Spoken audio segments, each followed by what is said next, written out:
பரிசுத்த ஆவியினால் நிறைஞ்சவன் எப்படி இருக்கணும்? பரிசுத்த ஆவியானவருடைய நடத்துதல், அவர் தான் சொல்றாரு எப்ப போனோம் வரணும் செய்யணும் காரியங்கள் அப்படின்னு அவர் நடத்துறாரு. அவருடைய ஆளுகைக்குள்ளாக இருக்கிறான்.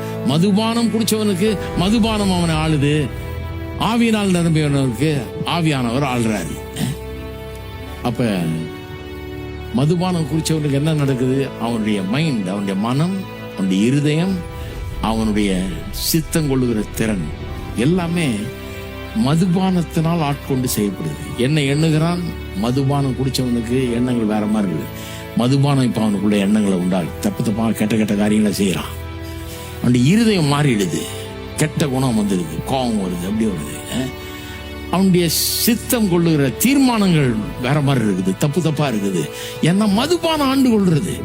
அவனுடைய மைண்ட், ஹார்ட் அண்ட் வில் எல்லாம் மதுபானத்தினால் ஆட்கொள்ளப்படுகிறது. அப்ப ஆவியினால் நிறைஞ்சவன் எப்படி இருக்கிறான்? அவனுடைய மனதும் எண்ணங்களும் ஆவியானவரால் ஆட்கொள்ளப்படுகிறது. அவனுடைய இருதயம் ஆவியானவரால் ஆட்கொள்ளப்படுகிறது.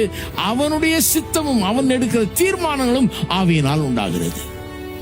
அதனால்தான் சொல்றாரு, துன்மார்க்கத்துக்கு ஏதுவான மதுபான வெறி கொள்ளாமல் ஆவியினால் நிறைந்து உங்களுடைய இருதயத்தையும் மனதையும் உங்களுடைய சித்தத்தையும் மதுபான வெறிக்கு ஆளாக்காம, அது ஆட்கொள்ளும்படி இடம் கொடுக்காம, ஆவியானவர் உங்களுடைய மனதையும் இருதயத்தையும் சித்தத்தையும் ஆட்கொண்டு உங்களை நடத்த இடம் கொடுங்கள். அதான் ஆவியால் நிறைந்திருக்கிறது என்பதனுடைய அர்த்தம். ஆவியானவரால் நிறைந்திருங்கள்.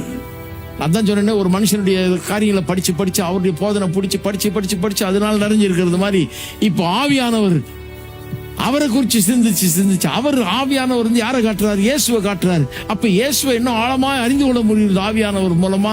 அதனால் நிறைந்திருக்கிறோம். அதுதான் ஆவியால் நிறைந்திருப்பது.